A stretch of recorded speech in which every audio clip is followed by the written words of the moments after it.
I was the middle child, and I was basically invisible to my entire family. My parents marked down the birthdays of my older sister, Mandy Smith, and my younger brother, Matthew Smith, on their calendars. However, they could never remember my birthday. Mandy and Matthew always had new dresses and new suits to wear, but my parents always forgot to buy new clothes for me. Mandy and Matthew always had birthday presents, but my parents never bought presents for me. When we went back to our hometown for the new year, my parents once again forgot about me and left me behind in an unmanned rest stop in the freezing weather. When I got out of the rest stop washroom, I saw Mandy and Matthew enter the car. I was about to follow them when I saw the car start to drive away. I immediately ran behind the car and yelled, "Dad! Mom! I'm not in the car yet." But the car very quickly drove onto the busy highway. It then disappeared from my field of vision. I looked in the direction of where the car went. My lips trembled as I kept mumbling, "Dad, Mom, I'm not in the car yet." My voice was very faint, as if broken by the cold wind the moment it reached my lips. It vaguely echoed in the empty rest stop. The next second, what was left of my shock and fear was replaced by a cold, numbing sensation. I slowly shifted my gaze away and looked at my surroundings. The huge rest stop was eerily silent under the dim street light. The entire sky was white. I did not see a single soul around. On the nearby highway, the cars were driving past. The car lights blurred into a long strip of light, but not a single car stopped for me. I did not dare to move. It was as if my feet were nailed to the ground. I was still harboring a sliver of hope. Maybe my parents would soon realize that I was not in the car, and they would immediately turn around to look for me. I grabbed the corner of my clothes and stared at the intersection where the car drove away, as I hoped again and again for the familiar white car to reappear. It was getting even colder. I could feel the coldness seeping into my bones. I was freezing from the inside out. My toes were already numbed from the cold, and I slowly lost feelings in them. My face was red and painful from the wind. Tears welled up in my eyes, but I did not dare to cry. I knew that even if I cried, no one would come and comfort me. I really could not stand the piercingly cold wind, so I turned around and walked back toward the washroom where I would at least be sheltered from the freezing temperature. In the quiet washroom, I could only hear my soft breathing and the wind blowing. The sadness that I had suppressed on purpose suddenly broke and overwhelmed me like a falling dam. I recalled my birthday last year. My entire family had forgotten about it.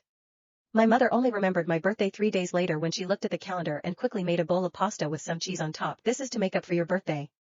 Quick, eat it." She was watching TV when she said that. However, for Mandy's birthday, all of us went to her favorite theme park. On her birthday cake, it was written that she was our pride. Matthew's birthday was even more extravagant.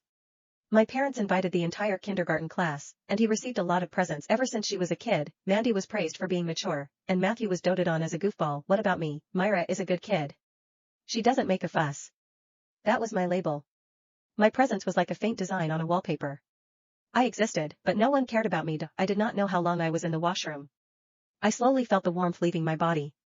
Just when I was about to lose consciousness from the cold, I heard soft footsteps coming from the entrance. My heart skipped a beat, and I immediately perked up, staring intensely at the door. Was that my mother? Did she finally realize that I was not in the car and turned around to find me? The door creaked open. However, it was an unfamiliar older lady dressed in a puffer jacket who walked in. The light in my eyes went out. I smiled wryly. I had expected too much. When the lady saw me, she was obviously stunned. It was probably because she had not expected to see a young girl alone in a rest stop washroom located in such a remote area. She sized me up for a bit before asking gently, "Hey, are you here alone? Where are your parents?" When I heard her asking about my parents, I started to tear up. I suppressed the urge to cry and said in a hoarse voice, "Hello, I was forgotten by my parents. Can I borrow your phone to give them a call?" When she heard that, she looked like she felt pity toward me. She immediately took out her phone from her pocket and said gently, "Quick, call your parents. Don't catch a cold from such cold weather." I took her phone.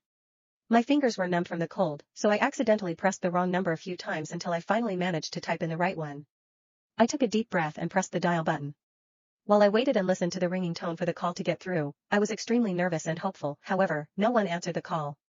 The hand that was holding the phone started to tremble lightly. The hope that I had in me started to die. The lady looked at me and comforted me with a soft voice. "Don't worry, maybe the signal is bad. Let's try again." I nodded and pressed the call button again.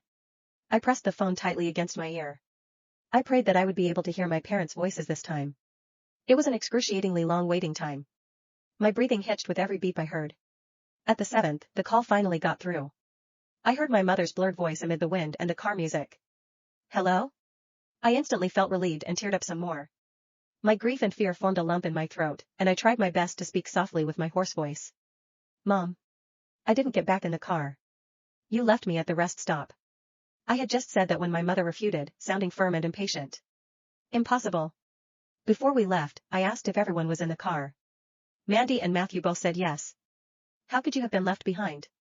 There was a slight pause. I could imagine my mother turning around and looking at the back seats. The few seconds of silence felt colder than the wind. I thought she would be anxious and guilty, but she started blaming me sharply.